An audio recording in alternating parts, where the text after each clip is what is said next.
Bonsoir à tous, bienvenue sur MyTV Caraïbes à la une de l'actualité du 1er juillet 2022.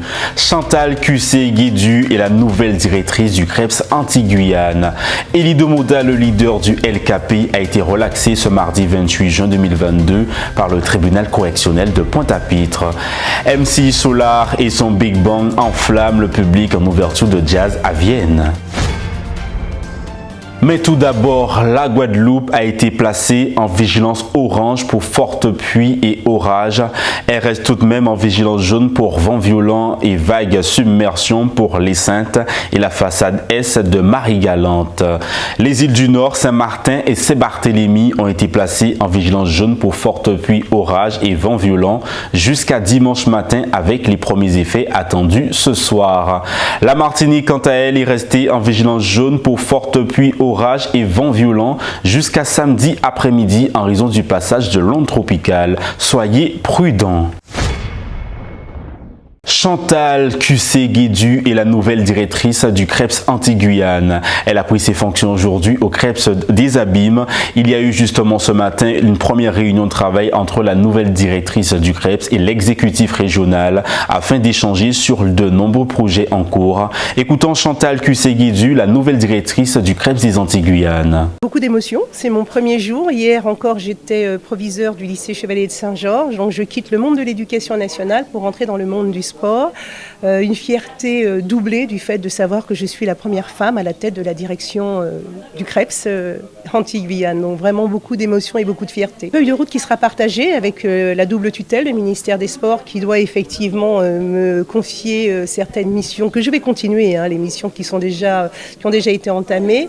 Et puis avec la région que vous avez vue, donc qui est vraiment avec nous, qui nous accompagne de façon à pouvoir continuer tout ce qui a été mis en place. Déjà au niveau des salles, on a travaillé un petit peu ce matin là-dessus au niveau de la salle d'haltérophilie qui doit voir le jour, la salle d'escrime qui doit se terminer, le terrain de rugby, donc pas mal de petites choses quand même qui sont à mettre en place. Accompagner toujours les sportifs, quels qu'ils soient, que ce soit des sportifs de haut niveau, la haute performance, que ce soit l'accès au haut niveau, que ce soit le sport santé, enfin vraiment être là auprès de toute cette population pour les accompagner à travers le sport. La Guadeloupe, terre de champions absolument, et terre de championne. Le président de région, Harry Chalus, a assisté à la prise de fonction de la nouvelle directrice du CREPS. Par la suite, il y a eu des échanges sur les projets en cours et sur la réhabilitation des infrastructures de l'établissement. Écoutons Harry Chalus, le président de la région Guadeloupe. C'est de sa compétence, son expérience qu'elle a été choisie pour être la directrice du CREPS. Et nous sommes vraiment fiers, satisfaits que ce soit Mme Cussé qui connaît bien le CREPS, qui a été proviseur au lycée-collège. Et aujourd'hui, pour moi, c'est une belle satisfaction d'avoir deux femmes. Mme Mérillon, présidente du CREPS, première femme présidente du CREPS, et Mme Cussé, première femme directrice du CREPS. Donc c'est un peu de la lignée, et j'ai une pensée importante, il faut le dire, pour un homme qui a souhaité qu'elle soit directrice, c'est M. Antoine Chérubin, qui a été directeur du CREPS. Et il ne pouvait pas être avec nous ce matin, mais je sais où il est chez lui. C'est une grande fierté pour Totonou. Donc je ne peux souhaiter que du bon travail à Mme Cussé. Nous serons à ses côtés pour l'accompagner avec la présidente et l'équipe de la région, car je pense que le CREPS doit vraiment jouer son rôle en direction des jeunes Guadeloupéens. Nous avons la possibilité d'être la seule région d'avoir un CREPS Antilles-Guyane. On oublie de le dire, Antilles-Guyane, Martinique et Guyane. Donc c'est à nous de mettre les moyens pour que le CREPS puisse jouer son rôle. Et nous serons aux côtés de Mme Cussé, car je connais un peu son engouement pour le sport, ses compétences en matière de sport, pour que nous puissions rayonner. Surtout, elle a un gros challenge important, c'est les Jeux Paris 2024. Exactement. Oui, j'ai fréquenté l'INSEP à Vincennes, j'habite à Fontenay-sous-Bois. Aujourd'hui, nous savons la plupart des grands champions sortent de l'INSEP. Je pense que si le CREPS joue son rôle convenablement avec, en plus, deux spécialistes de sport, Mme Mérillon, c'est une grande sportive aussi, Mme Cussé. Donc aujourd'hui, nous avons deux potomitans pour pouvoir accompagner nos jeunes et nous ferons tout pour. Car nous avons des jeunes qui ont envie de vraiment montrer leurs compétences et porter haut les couleurs de la Guadeloupe. Donc nous ferons tout pour. Poursuivi pour violence volontaire lors d'une manifestation sur personne dépositaire de l'autorité publique, Elie Domota, le leader du LKP, a été relaxé ce mardi 28 juin 2022 par le tribunal correctionnel de Pointe-à-Pitre, interpellé le 30 décembre 2021 aux Abîmes lors d'une marche contestataire du collectif en lutte contre l'obligation vaccinale. Le syndicaliste Elie Domota était poursuivi pour violence contre personne dépositaire de l'autorité publique. Les images du syndicaliste avançant bras levés avant d'être aspergé de gaz lacrymogène, plaqué au sol, ont fait le tour des réseaux sociaux, suscitant l'indignation et un soutien sans faille à Elie Domota. Écoutons Maître Patrice Tacita, l'un des avocats d'Elie Domota. Cette décision est très intéressante à trois titres. D'abord parce que c'est une décision qui vient rappeler les grands principes. On ne peut pas effectivement, à l'occasion d'une liberté publique, exercée sous la forme d'une marche générale et pacifique, de mouvement de protestation sociale. On ne peut pas effectivement, à cette occasion-là, instrumentaliser la justice et s'en servir pour réprimer ceux qui participent à cette marche, et singulièrement les leaders et un des grands leaders de ce mouvement, à savoir Elie Domota. Donc c'est un principe qui vient équilibrer, rappeler effectivement que la règle générale, c'est la liberté, et que cette liberté qui s'exerçait à l'occasion sous la forme d'une marche ne peut pas céder devant des velléités qui consistent à effectivement la brimer en interpellant quelqu'un de façon brutale. Deuxième enseignement, c'est que c'est une décision qui vient rappeler également les principes en matière de droit de procédure pénale. La procédure pénale se caractérise par le fait que celui qui est à la base des poursuites est aussi celui qui propose la sanction. Et souvent dans les matières de contestation politique, il y a dans nos pays, en Guadeloupe, il y a un concept que nous avons eu l'occasion de développer, que nous avons publié, auquel nous avons consacré beaucoup de publications. C'est un concept qui consiste à essaimer de façon coloniale dans le secteur judiciaire. Je m'explique. On va donc, au lieu de séparer les fonctions qui sont celles de juger et celles d'instrumenter les poursuites, on va constater une espèce de parallélisme, c'est-à-dire que pratiquement dans ces procès politiques et sociaux, pratiquement, il y a une équivalence entre l'acte de poursuite et le jugement. Et là, justement, il y a une différence. Là, on n'a pas pu faire autrement, je dirais pourquoi tout à l'heure, c'est le troisième enseignement. Là, il y a une dichotomie, puisque le jugement qui a été rendu ne correspond pas aux poursuites.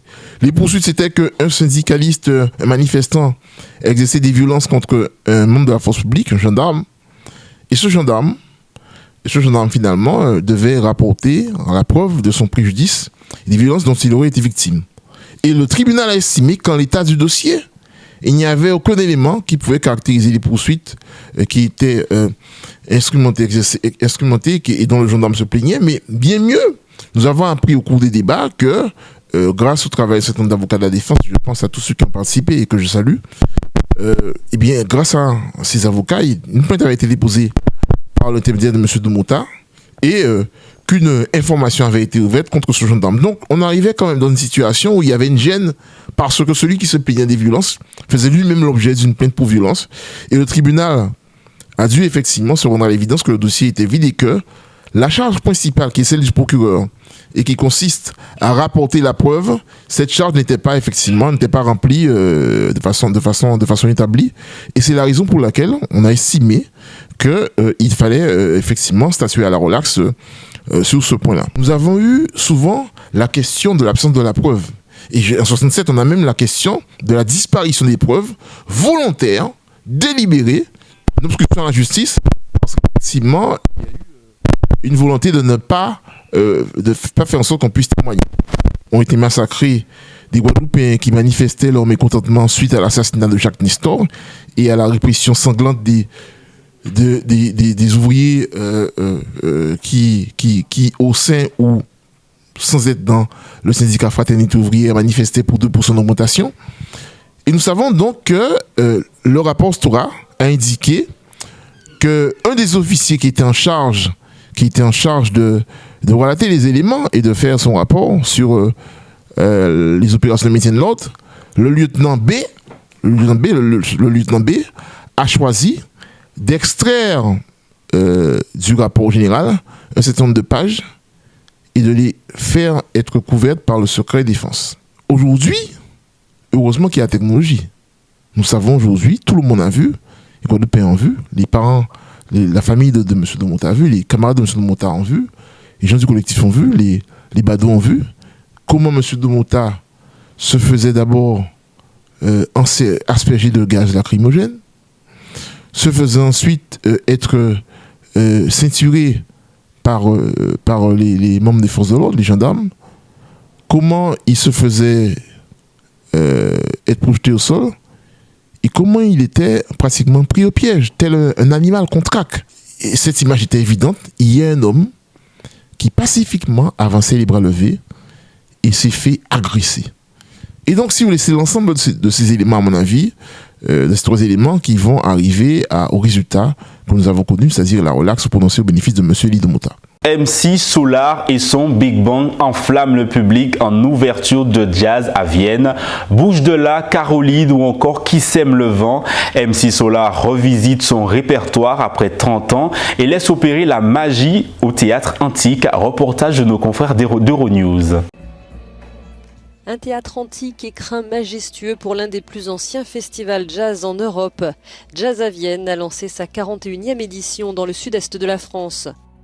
Pendant 2 semaines, près de 200 concerts sont au programme et c'est un pionnier du rap français qui a ouvert le bal. MC Solar, à la tête de son New Big Band Project, a offert un savoureux melting pot de ses 3 premiers albums. Une renaissance, dit-il. C'est une renaissance et le fait qu'on soit à Jazz à Vienne, c'est que à cette époque-là, une de mes inspirations, c'était le jazz. Les compositeurs samplaient du jazz ou mixaient de façon jazz plutôt que, c'est-à-dire musicale plutôt que le boom boom.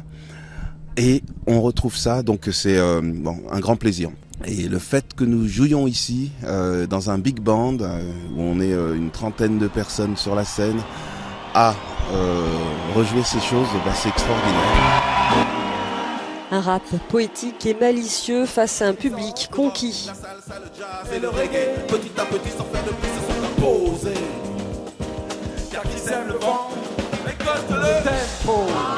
Sans chichi, avec classe et finesse, Claude MC pioche dans tous les styles et sur tous les continents.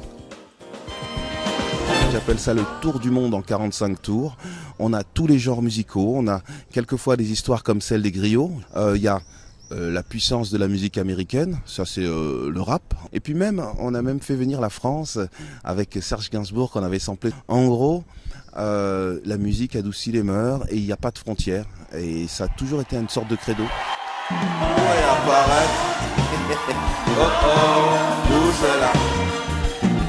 30 ans après, insouciante, la magie Solar continue de rayonner.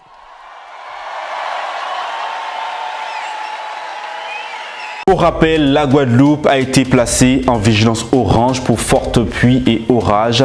Elle reste tout de même en vigilance jaune pour vent violent et vagues submersion pour les Saintes et la façade est de Marie-Galante.